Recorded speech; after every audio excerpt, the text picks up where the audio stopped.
Welcome to the Nerd Party. Want to be a part of the Nerd Party community? Don't forget to like our Facebook page at www.facebook.com/thenerdparty and follow us on Twitter at @JoinNerdParty. You can also help us by leaving a rating and comment in Apple Podcasts to help spread Time and Space to other listeners. If you want to contact us, visit thenerdparty.com/contact, click on our show logo, and leave a comment for us there.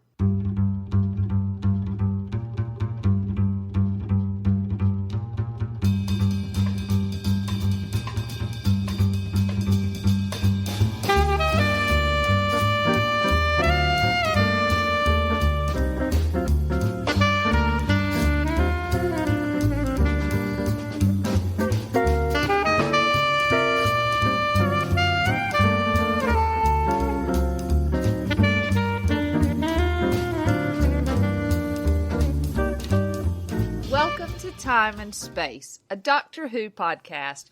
I'm Jessica Nunn. And I'm her husband and co-host, Phillip Gilfus. And I'm very excited to discuss this one today. Yes, we're still talking New Who, and the latest episode, which premiered the other day, was... The Fugitive of the Judoon. And for our Inside the TARDIS Library segment, we're going to be talking about the novel Damaged Goods, an 8th Doctor story written by Russell T Davies. Very exciting. Well, let's go into the episode. Would you like to read the synopsis? I would. It premiered the 26th of January, 2020. And the synopsis is thus. The Judoon are on a hunt for a runaway, and they have narrowed their search down to modern-day Gloucester. The 13th Doctor and her friends decide to step in before anyone else can get hurt, but things are far more complex than they seem. A complex web is about to unfold, featuring a surprising new face and a worrying prophecy from an old friend. I feel like it's an overuse of the word complex. Right. I also feel like you probably had me read it because you couldn't pronounce Gloucester.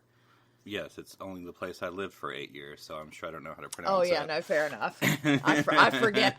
I took a BuzzFeed quiz today that was like, do these places in England also exist in America? And it was places like that, like Gloucester, which you can find, obviously, in England, and also you can find in America. You know the one I got wrong? What? County Durham. Oh, Durham. Because I was like, yeah, Durham's here. And they're like, no, there's no other County Durham. And I was like, well, that's cheating. That's right. It's Durham County. So I was mad about that. Mad about that. And I don't think it's Durham County, is it? It's just Durham. Which is in? Is it? Durham County. Oh, see, I didn't know that. The county of Durham, and then Durham is the city inside it. I don't think I knew that at all. Yeah. I guess I just assumed it was in Wake County. No, that's Raleigh. Well, yeah, no, I knew that, but I just assumed, because they're right next to each other. Right. But anyway, this is not interesting to anyone else but us. Apologies. Well, let's get into probably the biggest surprise of all, and that is... Jack Harkness! No. That's what I'm going with. I mean, I know where you're going, but... I mean, when the Return of Jack is actually not the headline, you know you've got an episode going. Yes. Oh my gosh. Introduced, allegedly... To a new doctor. Yes. What do you think of Dr. Ruth? That's not her name. Ruth Clayton is the character, but as she gets revived, or whatever the word is, she is the doctor. With a TARDIS and everything. I'm very, with a whole TARDIS. Very interested in where this is going. Because she doesn't recognize the 13th Doctor's iteration. The 13th Doctor obviously doesn't recognize her iteration. So what is going on? And how does it tie into, of course, the demise of Gallifrey? And it's a whole thing. Yeah, and certainly, I haven't sought out any articles to read, but just for the Twitterverse, so I've sort of seen hearsay that Chibnall has said that there's no funny business. This is the Doctor. Well, I mean, those were the credits introducing Joe Martin as the Doctor. Yeah, and so I mean, there's I don't know. We could speculate because there was a rumor months ago that there was going to be something where Chibnall was going to establish that there were a bunch of doctors before the first Doctor. And, I mean, I sort of poo-pooed it. I mean, if we really want to get diving into speculation, which we don't have to, I mean, the TARDIS doesn't look like the TARDIS until after the first Doctor. You know, the police box. Yeah. At least it's not stuck that way. I suppose it could have looked that way for a second, maybe before. But anyway. And I did like the interior of the TARDIS was very cool, because it did have that sort of original TARDIS look, but with new graphics, because, like, the circle things would move, or they were sort of like the light would kind of, when it was in motion. Yeah. So... Yeah, that was the suggestion that I saw, was that perhaps it was pre-First Doctor.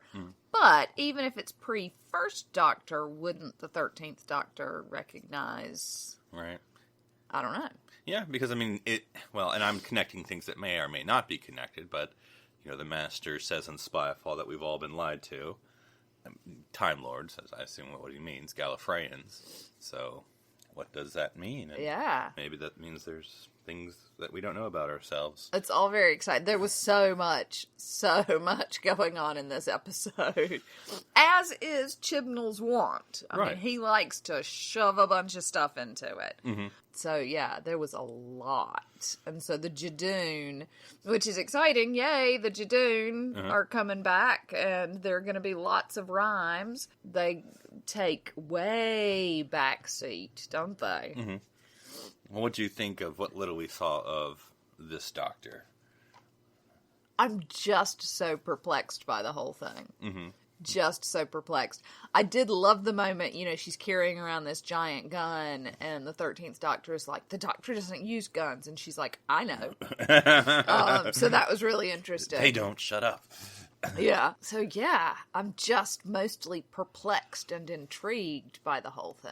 And I did like, so the costume change. It'd be interesting to watch this one again, though, cause, to get all the details, because, you know, I was probably paying, you know, half attention or something. But, because I don't remember, she went to the lighthouse or whatever, and broke the, I don't know, I forget. Again, I wasn't paying that much attention. Yeah, no, there was a little thing that said, do not break, or do break, or whatever, and that was what she'd gotten in the text. And... yeah, and which was sort of her fob watch, if you will. Yeah. Just like the 10th Doctor had. Yeah. And so, and then she had her companion / protector, Lee, who apparently got killed. I don't know, it was funny on Twitter, just so I see these things. Someone tweeted, like, oh, you know, we never got to see this companion pretty long. And the actor's like, did I die? ? And then we're like, oh, wait a minute, what do you say? No! Which he may just slang around, but who knows? And it might be that if he didn't, he has now, because don't tweet spoilers. So, yeah, it'll be interesting. I did like the costume. It was very bright and cool. The glasses. And of course, I mean, I guess we should say it, first black woman to ever play the Doctor. Yeah, which is brilliant. Yeah. I mean, you go, it's fantastic, because there was such a build-up to the first female Doctor. There was so much opportunity for everybody to be like, no, not a woman, anything but that, you know. And there's no build-up to this. It's like, nope, here's a black woman, off you pop. Yeah. And that's fantastic. I love it. So Chibnall's definitely good at keeping secrets. Yes. And so, yeah. Any more thoughts about Ruth and the Doctor and her mystery? I can't wait to see the next episode. Yeah. Well, let's talk about what we thought would be the headline going into it. But then halfway through, we were surprised. But that is that Captain Jack Harkness is reporting for duty. Yes. What did you think of his return? Oh, so excited. So excited. I was worried because obviously he's aging. Right. But God, he still looks good. I'm with it. I am down with it. I mean, we met him just a year ago. Yeah. Yeah. But, yeah, he looked good. That was exciting. As soon as his voice came through, I smacked you. I was like, I know that voice. That was so exciting. So, yeah, wonderful. And so, again, the build-up, because they're in the little coffee shop, and the Judoon are coming, and the little coffee shop guys, like, I've got a file on Lee, and all of this, and then Graham disappears, and the scene continues. Like, nobody comments on it. The scene just keeps going, and I was like, are we gonna talk about what happened to Graham? And then he rocks up in Jack Harkness's stolen ship, apparently, and yeah, it was great. It was beautifully done, I think, from Graham's disappearance all the way through to picking up the other two, all of it. I just thought, so exciting, and if he doesn't come back, I'm going to be really angry. Yeah, which that was my thought, though, again, in my hearsay that I've heard, apparently he's not coming back this series. Now, what people have been fudging around with is, does that mean this series proper? What about the New Year special, which apparently is a thing now? Oh, okay. You know, so I don't know. As long as he comes back. And, of course, we get what is beginning to be the trope of Graham being mistaken for the Doctor. Yeah, which I don't know if, I mean, are they doing it on purpose? Like, in other words, did the other person... Well, Chris wrote this one, and he also wrote Spyfall, so he would know.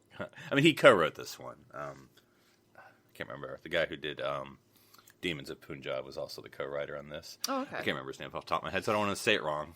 But anyway, yeah. So I don't know. Running gag? I don't know. Sure, why not? Yeah, sure. I mean, why not? I saw a thing where John Barrowman was saying, getting to kiss Bradley Walsh, but he said David Tennant was still better.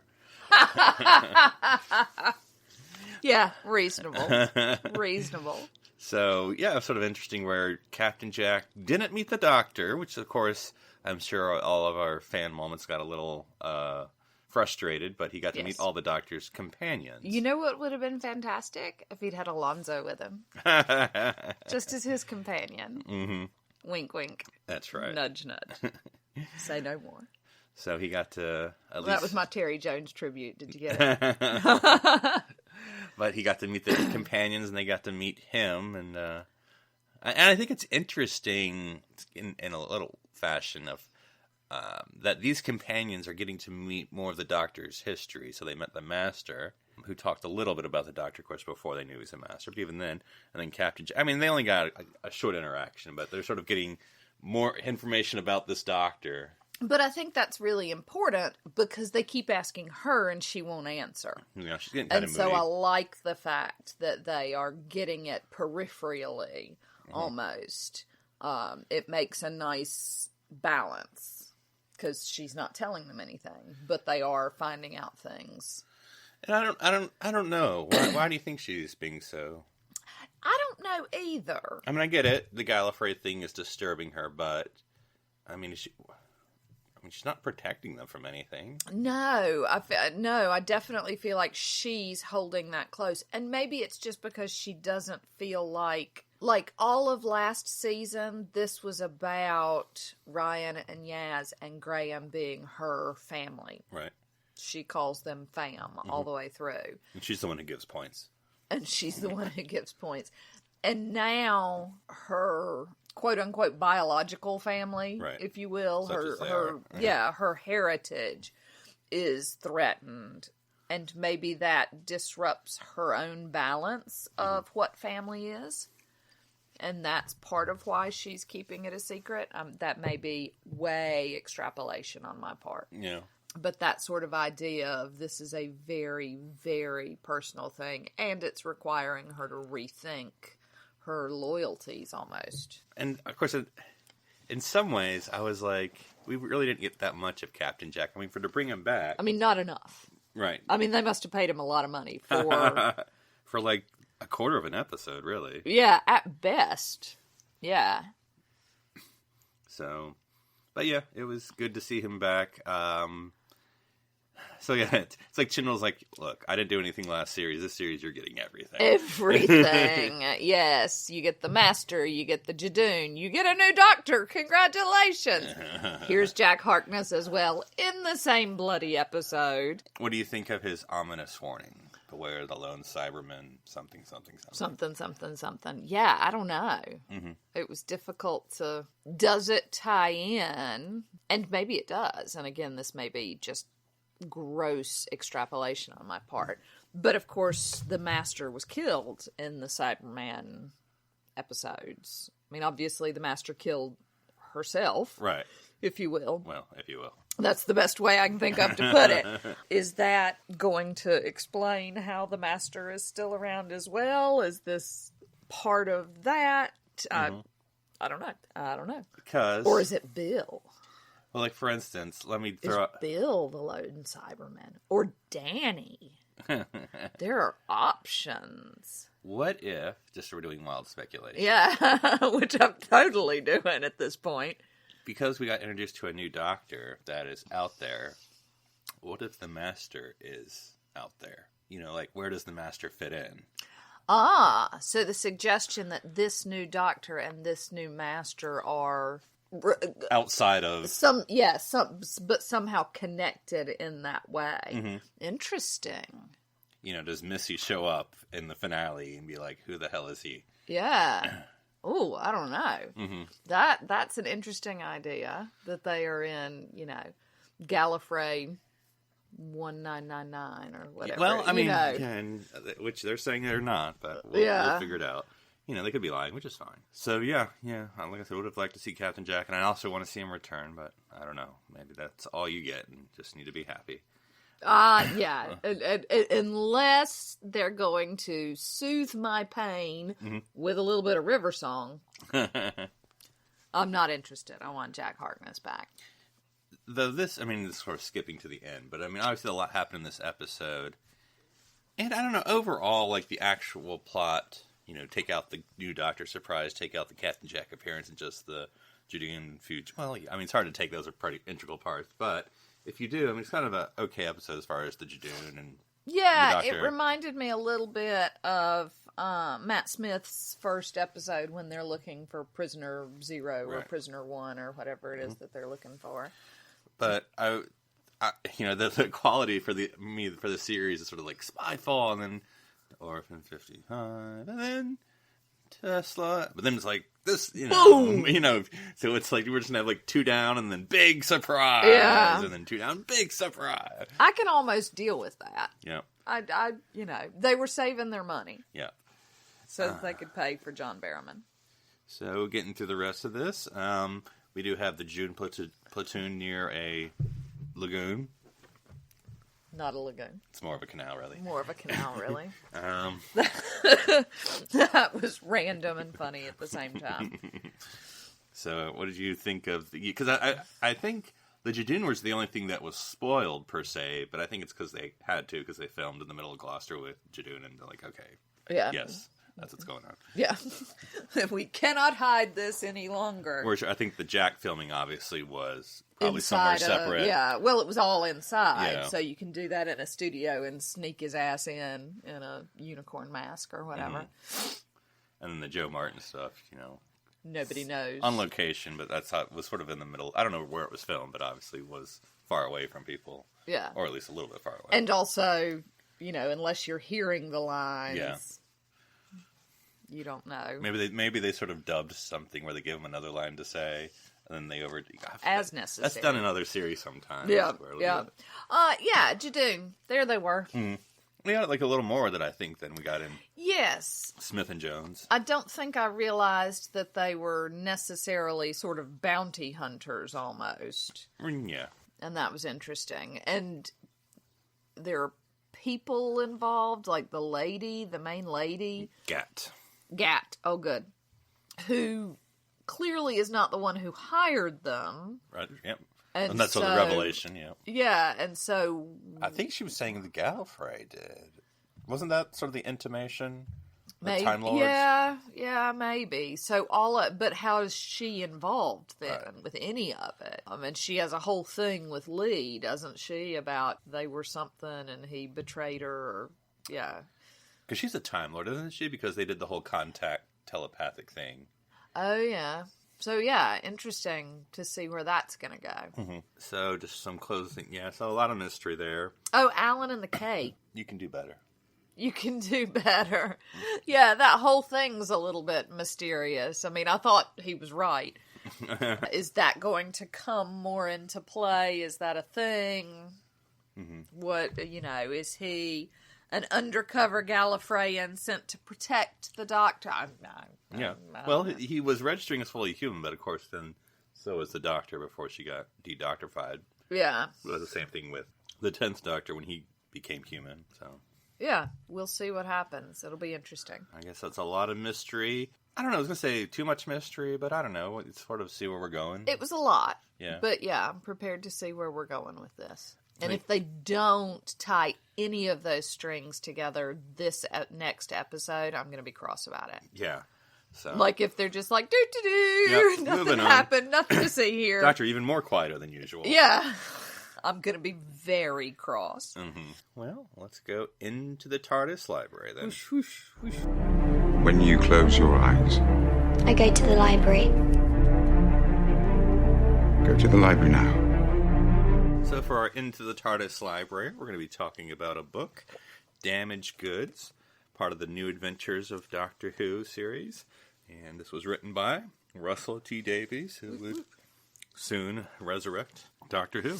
So he hadn't when he wrote this? No, this is from 1996. Ah, brilliant. So here's the synopsis on the back.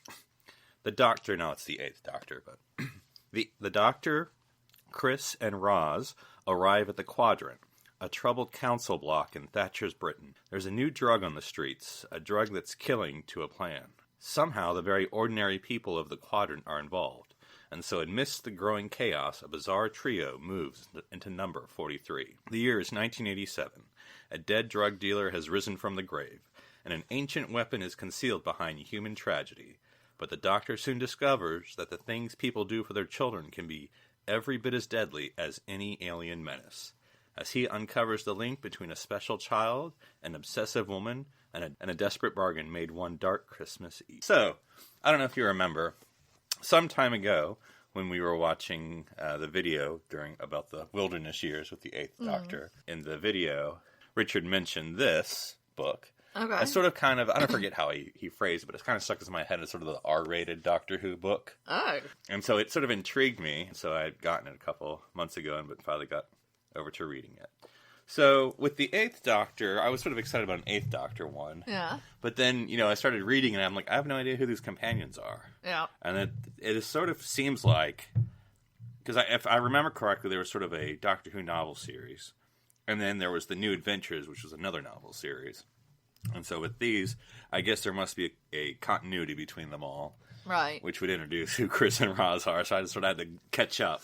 Because I had no idea. I mean, they make reference to Ace, just like in passing, but but yeah, it's as far as the R rating. I mean, drugs are obviously mentioned because that's sort of a part about cocaine being sort of having some alien thing in it during the 80s. Was it fentanyl? No. Okay. And then there is some sexy stuff. Ooh. But I mean, nothing too crazy, but I guess a little bit because I guess with RTD. He does sort of go into a little bit of the gay culture of this time. I mean, I say that, he's obviously a gay writer. I mean, proud to be showing that community in all of his works. And so you got a little bit of that. So, I mean, not often you have that many gay characters in a novel. So it'd be like, this one guy would be going into, the woods where all the men would gather and stuff like that. So, but it is kind of goes off the deep end a little bit. It's interesting, the Quadrant, which is this, council block, reminds me, and I think there's a reason why it reminds me, of where Rose lived. Right. And the main family is the Tylers.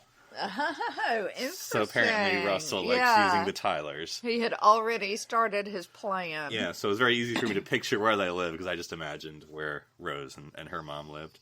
Though obviously this is a different time, a couple decades, or a decade earlier, 2 decades earlier. It was okay. It just got a little weird after a little bit, because it's all about this little boy who seems to have some different powers.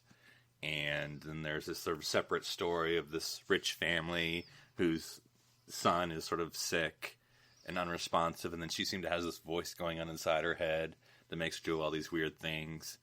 And then you have the Tyler family, and it's just a little bit odd as far as, and I think that ultimately the R rating, I mean, this isn't too spoilery, but a little bit, like, the death toll's very high in this book by the end of it. And it's sort of like there's a machine that's, like, ripping people into shreds and ripping people in half and taking heads off. And yeah, it's a little much, especially for Doctor Who, you would think. You know, there's one point where, like, 11,000 people die or something. Wow. Yeah. That's yeah. Yeah, so it's a little much. Yeah, ultimately, I'd say it's okay, especially since it's RTD. Obviously, I had high expectations. I did find myself being kind of forcing myself to read through the second half of the book. Yeah, so it's okay. I'd say it's skippable, in my opinion, but it's out there. But if you're reading the whole series... Yeah, if you want to see what RTD did for his first time in Doctor Who. There you go. Cool. Very exciting. What are we talking about next episode? If I'm pronouncing it right, the next episode is Praxeus. Well, that's how I would have pronounced it. Cool. Well, as always, thanks to Wally and the Solonauts for providing us with their jazz Doctor Who theme tune. And until next week, enjoy the Doctor's many adventures throughout time and space.